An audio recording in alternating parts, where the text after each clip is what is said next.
बच्चों, आज मैं आपको एक कहानी सुनाने जा रहा हूँ। और वो कहानी है एक बहादुर बच्चे की। उस बच्चे का नाम था बहादुर दामू। पर उसे प्यार से सभी लोग उसे 30 मार खां भी बुलाते थे। तो देखते हैं 30 मार खां क्या करते हैं आगे। बहुत समय पहले की बात है। एक गांव में एक घर हुआ करता था और वहाँ पर एक परिवार रहता था। उस परिवार में माँ थी और उसका एक बेटा था और उसके पिताजी थे। पिताजी मजदूरी करते थे और घर अच्छे से चलता था। परंतु जो बालक था, जो बच्चा था, उसका नाम था दामू। और वो दिन भर आलस में डूबा रहता था, दिन भर सोता रहता था। बस उसको खाना और सोना, यहाँ तक कि वो खेलता भी नहीं था। उसकी माँ बहुत परेशान थी उससे। उसकी माँ बोलती थी, अरे ओ दामू, अरे तू उठ जाया कर, अरे तू जल्दी उठा कर। देखो तेरे जैसे बच्चे हैं ना, बाहर कितना खेलते हैं, कितना कूदते हैं, और एक तू है, बस खाता है और सो जाता है। और देख तू कितना मोटा हो गया है। दामू बोलता, अरे माँ मुझे सोने दो, मुझे सोने दो माँ, मैं मुझे सोना बहुत अच्छा लगता है। बस ऐसे ही चल रहा था। अब माँ इतनी परेशान।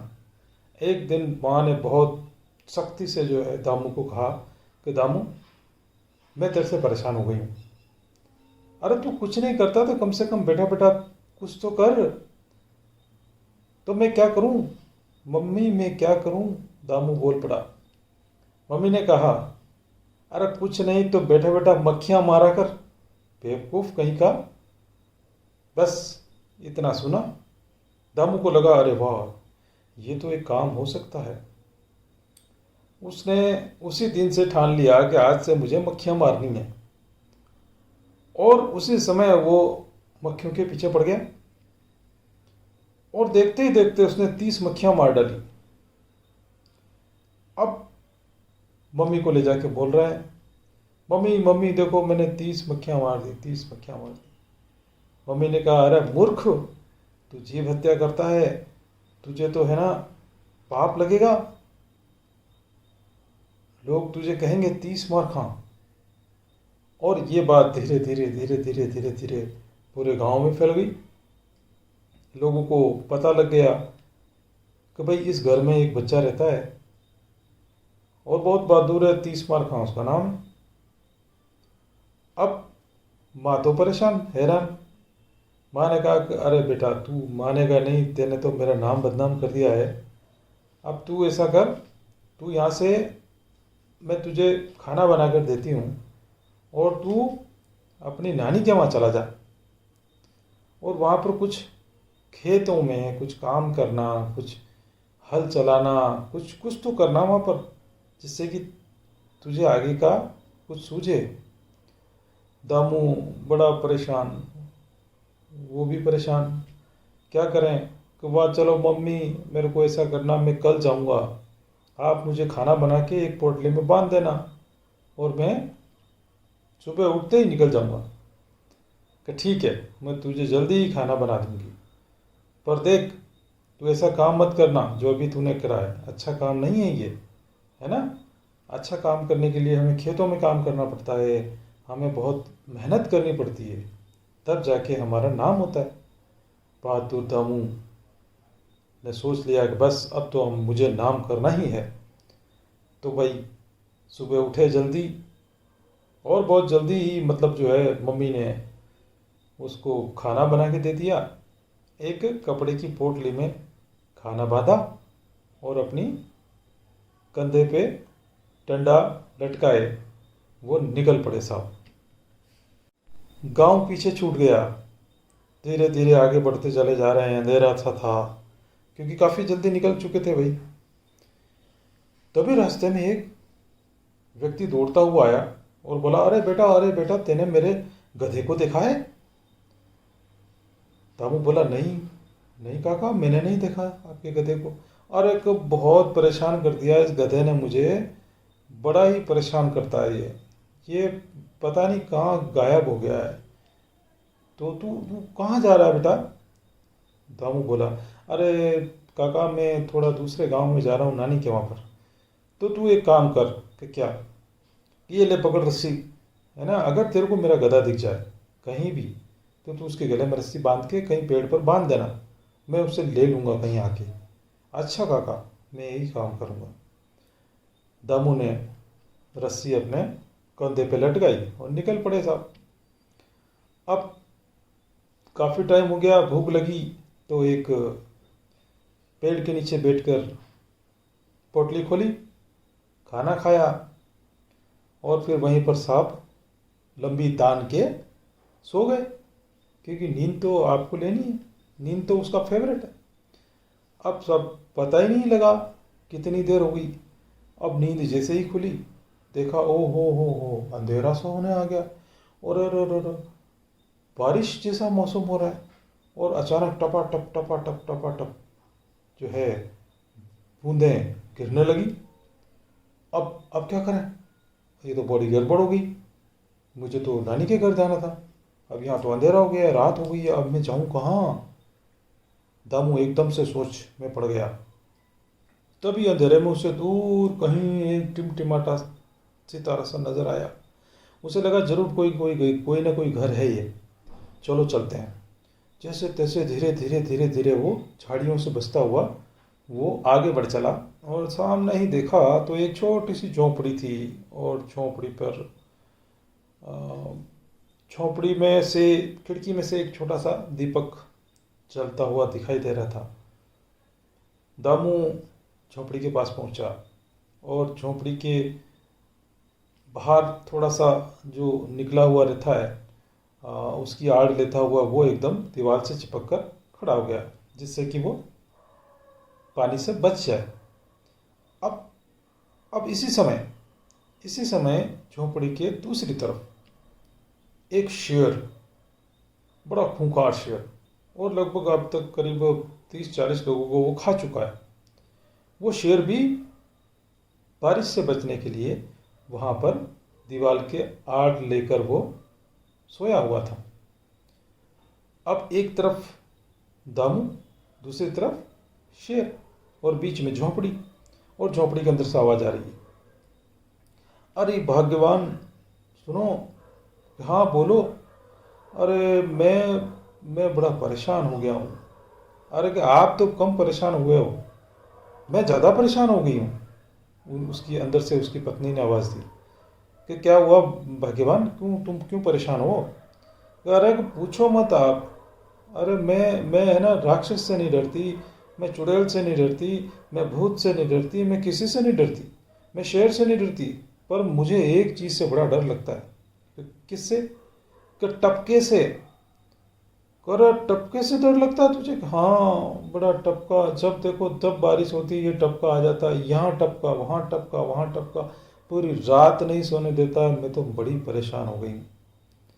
अब इधर शेर सुन रहा है कि भाई यार, ऐसा कौन सा आदमी है, ऐसा कौन सा जानवर है जिसका नाम टपका, और वो टपका ऐसा है जो इतना खतरनाक है, मुझसे भी, राक्षस से भी, भूत से भी, ये तो गजब हो गया।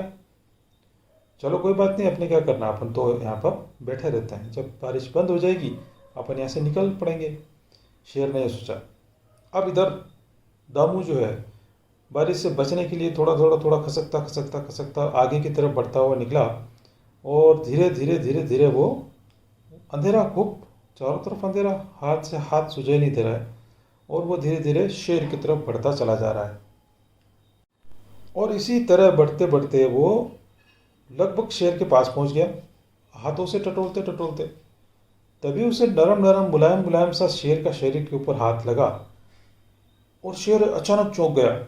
शेर ने सोचा, अरे ये जरूर टपका हो सकता है। और इधर दामू ने सोचा, अरे ये काका का गधा यहाँ बैठा है। अब दामू ने आप देखा ना ताप तुरंत रस्सी निकाली और उसके गले में लपेट के गांठ बांधी, और पास के पेड़ तक पहुंचा जैसे तैसे, और एक पेड़ में लपेट के उसको बांध दिया। बारिश बंद हो गई थी। इधर दामू तो नींद का मारा। उसने क्या कहा कि उसने सोचा कि चलो अपन तो यहीं पर सो जाते हैं, गधा बैठा हुआ है, गधे के ऊपर बढ़िया आराम से सर रख के सोते हैं। और भाई दामू दामू जी सो गए, खर्राटे मार रहे हैं। अब शेर को काटो तो खून नहीं। शेर सोचे कि ये, और बाप रे, यही टपका है, यही टपका है, और ये इतना खतरनाक है, ये मुझसे भी नहीं डर रहा। अरे मैं तो 40 आदमियों को खा चुका हूँ। और अब बाप रे, अपन चुपचाप बैठे रहो। अब शेर बिल्कुल नहीं हिले, और बहादुर दामू आराम से सो रहे हैं। अब जैसे ही सुबह हुई, थोड़ा सा अंधेरा अंधेरा छटने लगा और उजाला सा हुआ, और अचानक शेर ने दहाड़ मारी जोर से। बहादुर दामू जो है, उनकी नींद उड़ी और एकदम उछल के दूर जा गिरे भाई साहब। इतनी दूर जा गिरे तो उन्होंने देखा ये क्या हुआ भाई, ये कहाँ से आवाज़ आई। अब देखो तो सामने शेर, और शेर, और कुछ शेर को मैंने बांध दिया। और तभी अचानक उधर से एक राजा महाराजा की एक टुकड़ी सैनिकों की उधर से निकली। राजा महाराजा के ज़माने की बात बता रहा हूँ मैं आपको, अभी की नहीं है ना। तो महाराजा की सैनिकों की टुकड़ी निकली, और सैनिकों ने ये नज़ारा देख लिया कि एक बच्चा जो है वो शेर के ऊपर सो रहा है, और अचानक शेर दौड़ रहा है और वो दूर चला गया। तो उन्होंने कहा अरे वाह, अरे तुम्हारा क्या नाम है भाई, तुम तो बड़े बहादुर हो। कर मेरा नाम तो दामू है। अरे तुम 30 बार कहाँ तो नहीं हो उस गांव में। अरे हाँ भाई, मैं वही हूँ। ओ हो, आज आपके दर्शन हो गए। जो टुकड़ी के जो सेना नायक थे उन्होंने कहा हो धन्य भाग्य हमारे, हम आपको ही तलाश कर रहे थे, हम इस शेर को भी तलाश कर रहे थे, इसने 40 व्यक्तियों को खाया है, और आपने इतनी आसानी के साथ इसको पकड़ के और पेड़ से बांध दिया। वाह वाह वाह वाह, कमाल हो गया। तो आप वास्तव में 30 मार खाएं। चलिए हम आपको आपको राजा के पास लेके चलते हैं। अब दामू दामू को कुछ पता ही नहीं पड़ रहा है। वो उसने सोचा अगर मना करूंगा तो भी गड़बड़, तो उसने हाँ ही भरी। तो हाँ हाँ हाँ, मैंने मैंने मैंने बांधा इसको, मैंने रात को पकड़ लिया था इसको, और पूरी रात को मैं इसके ऊपर सोया था सर रख के, और ये सुबह सुबह उठा है अभी, और चिल्ला रहा है जोर जोर से देखो। अब जैसे तैसे उसको चारों तरफ से फंदे डाल के, और शेर चिल्ला रहा जोर जोर से। शेर ने देखा अरे ये तो पागल बना दिया मुझे, मैं तो रात को ऐसे सोच रहा था ये टपका है, ये तो टपका आपका कोई नहीं है, तो ये तो छोटा सा बच्चा था। ओहो, ये तो बड़ी बड़ी गलती हो गई है मेरे से। और शेर पकड़ में आ गया। अब सेना नायक भाई बड़े माला वाला लगा के लाद के दामू जी के गले में और लटका के लेके जा रहे हैं।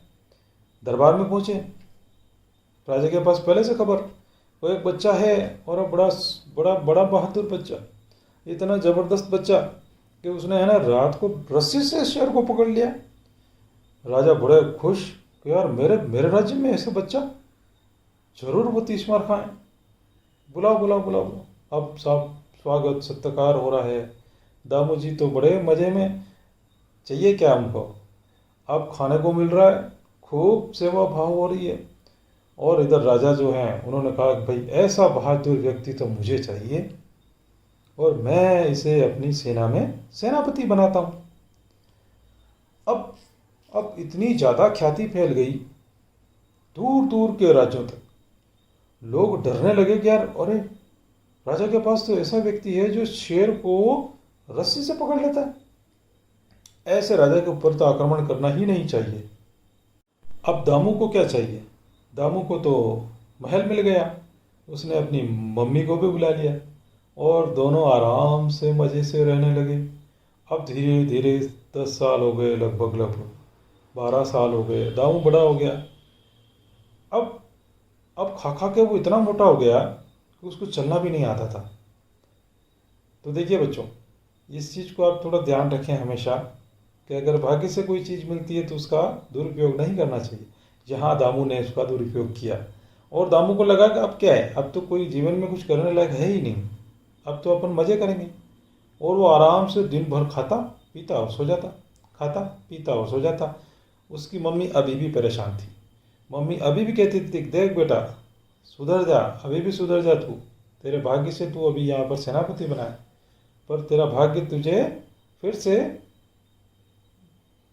कुछ भी बना सकता है। पर दामू दामू तो मानने वाला कहाँ था। दामू तो वही रोज अपने खाओ पियो मजे करो और सो जाओ। अब क्या होता है कि काफी सालों बाद एक राजा जो था उसने सोचा कि यार कौन है ये कौन है तीसमार खां। ये मैं नहीं मानता इसे तीसमार खां को।